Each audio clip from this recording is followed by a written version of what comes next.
Hey, what up, y'all? Hey, man, listen. I tried to do a little live a while ago, man, and it's almost damn discouraged. I'm almost discouraged to not even want to do lives anymore, man. Um, I try to do lives to engage with my good people. The people that's cool and that bring positivity and stuff like that. And I'm new to this whole YouTube thing. I ain't used to trolls, man. Um, I let it get me out of my character, and I'm learning. But yeah, man, that live shit. It's like you make a video and you get nothing but positivity, and then you do a live and it's everything's. I mean, you like what? And what's crazy is it's always something about something, and I'm not making fun. I'm just saying what it is. Every troll says something gay. Seriously. Oh, I bet you'll give a BJ for $1. I bet you like it from the back, don't you? Like, I mean, is that the best? I mean, like, man, you're trying to have a reasonable conversation with people. But anyway, like I said, that's the last time that any trolls. From now on, as soon as I see them, their ass getting blocked. I didn't know you could block them on a live like that. I thought you had to. I know you could do it on a video in the comments, but I didn't know you could do it on a live. And so, yeah, I won't. I won't get out of my character anymore. That's I don't know. I'm like everybody else, man. I don't mess with nobody. You know what I mean? And I don't want to be messed with either. You know what I mean? Like I'm a civilian now, man. But the prison system, they send you to prison, and then you automatically from day one you got to learn. You got to change your whole ways. I mean. Now, if you was if you a certain way when you get there, then you all right. But if you've lived a certain way most of your life, and then you go into a place to where every day you got to figure out a way to survive and get through this day, and then you come home and you got idiots saying stuff like, I mean, you go to prison and you got to learn that if somebody comes to you with some crazy shit.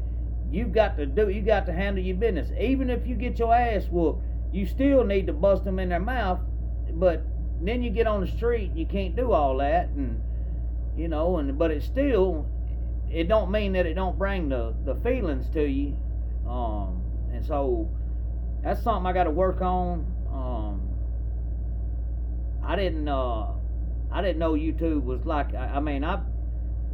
I've watched a lot of YouTube videos, but I didn't know people didn't have nothing better to do than to. But anyway, on a positive note, I was talking about it earlier. I'm gonna have y'all some good content next week for real. I'm gonna have some interviews, and I'm gonna go live from the state house building. So, yeah, they having a peaceful protest, a peaceful rally or something about the prison conditions, and I'm sure that a lot of the inmates that have overdosed, beaten to death, or been murdered in the past, I don't know how far back, but I'm sure that their family's gonna be there, their moms, their dads, whoever. Somebody's gonna be there, and I'm gonna ask them, hey, look, if you want to tell your story, if you want to tell some stuff that's not out there, tell it right here. And I'm not editing nothing.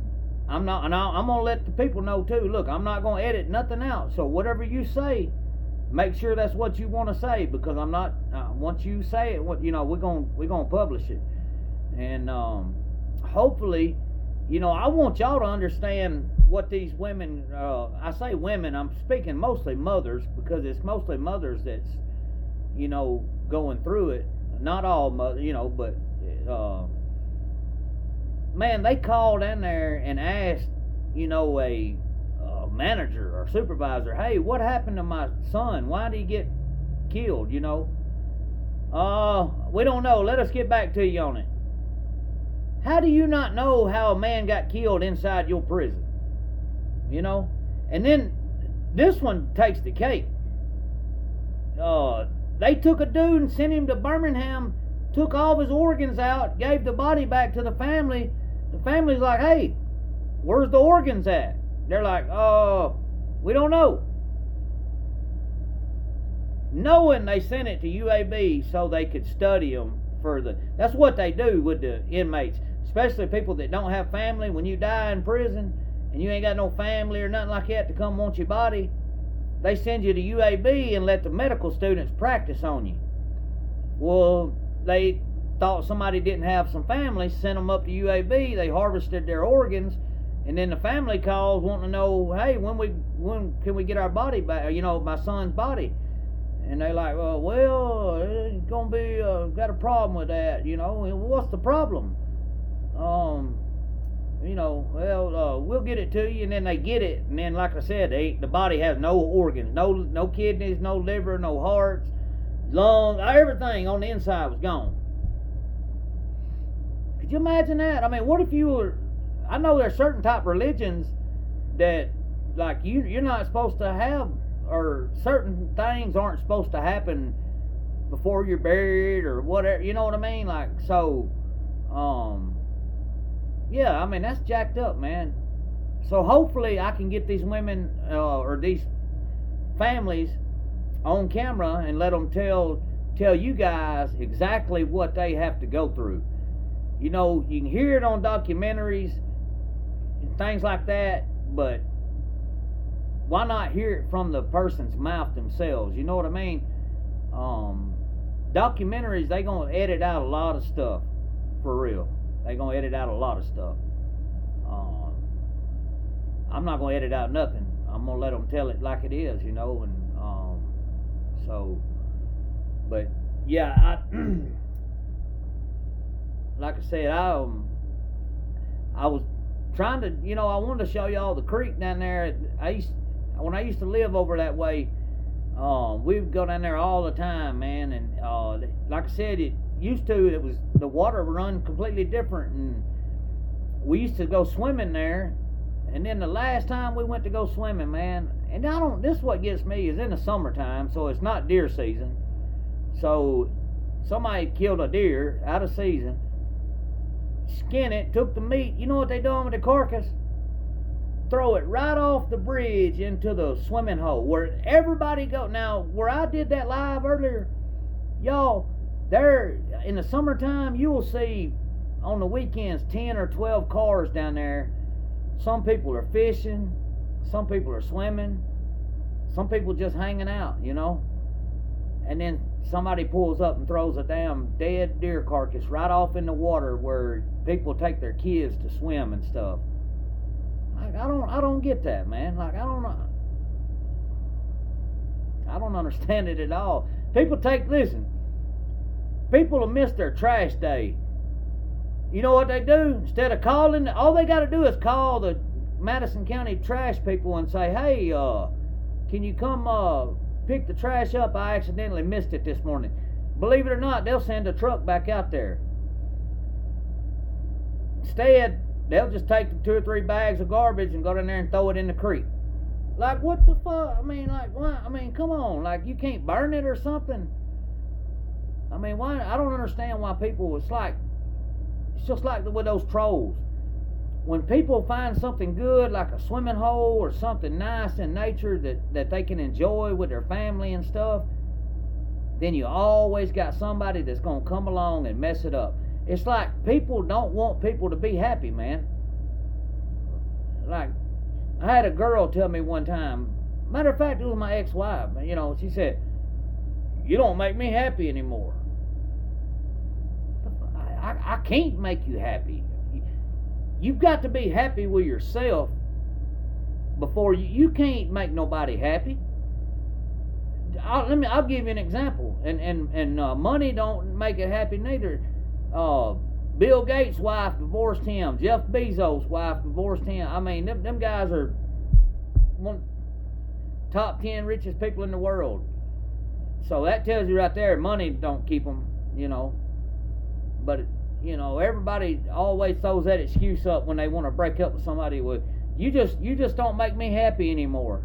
I'm not supposed to make you happy. The way a relationship's supposed to work is I'm supposed to be happy with myself and what I do, and you're supposed to be happy with yourself and what you do. And then when we're together, our happiness comes out together, and it's one. You know, like it's not my job to come home and make you happy. I mean, there's certain things, yeah, you know, but like as far as just in general, if you can't be happy on your own, nobody's gonna make you happy. I learned that the hard way. You know, I thought the same thing for a long time. You know, why don't she make me happy anymore? Like, bro, it ain't she ain't supposed to make you happy. I've got to learn to be happy myself, and then the other person's got to be happy as well, and then y'all be happy together. But when you start depending on one another to make each other happy, it's not gonna work. Because I don't always know how you're feeling. I can't read your mind. You know what I mean? You can't read my mind. Vice versa. Like, that's one thing about a relationship is you don't never know what kind of day. Like, you don't know what kind of work day your spouse or partner or whatever had. You know what I mean? So you might come in with some joking or something, and they ain't trying to hear joking at this time. Well, guess what? You just didn't make them happy for the day. And then, if that's the way it works, you know, then nobody's ever going to work it out. I mean,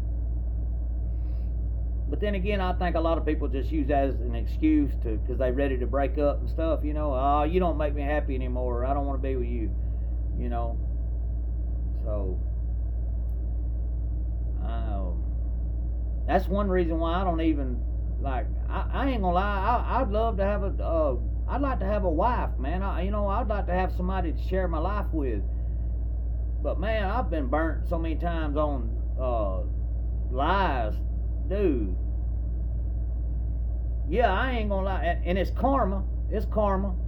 When I was young, when I was in my 20s, when I was a teenager and in my 20s, y'all, man, I smashed so many girls, and I would play them. I would tell them lies, you know, do whatever I had to do to get whatever I needed. And then I would, you know, and then it came back. That's what karma is.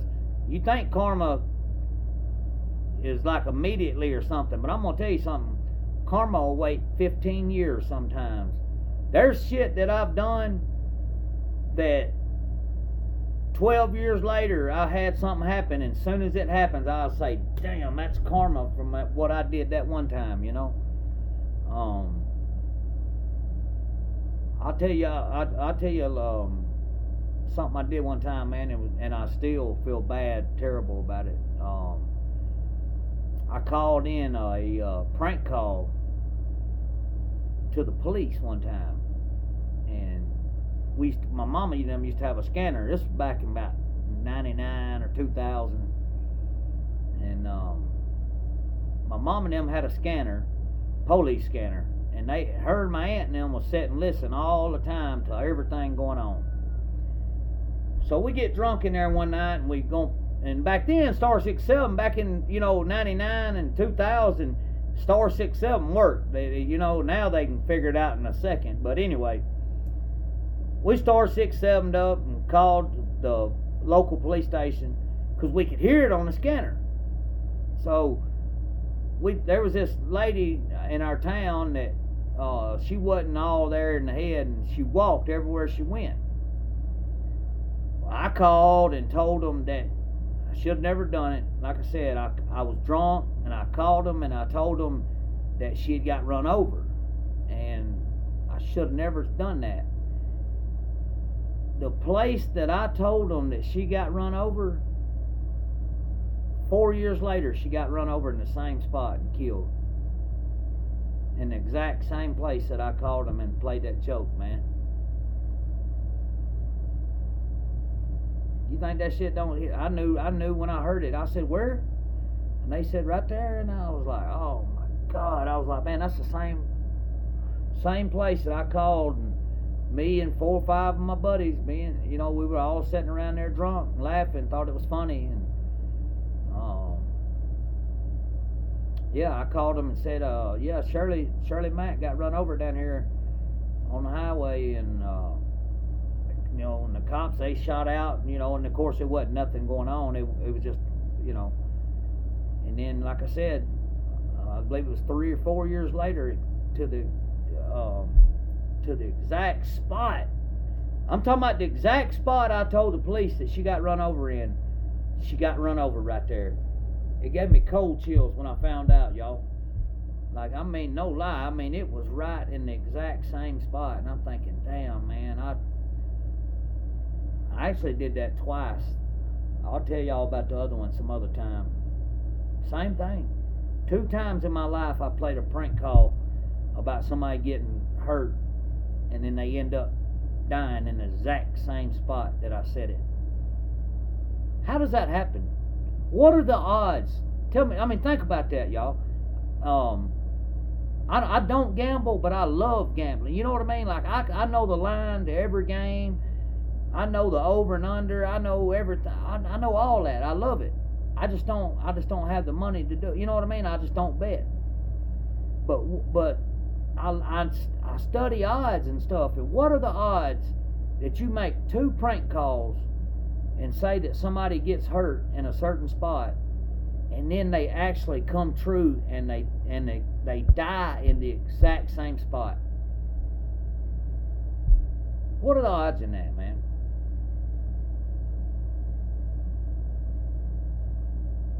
It's crazy, man. And then you get sober and you got to think about that shit, or stuff. You like, man, damn, man, I wish I wouldn't have done that, Man, I've learned so much. Like I said, when I went to prison, that's what taught me how to be a man.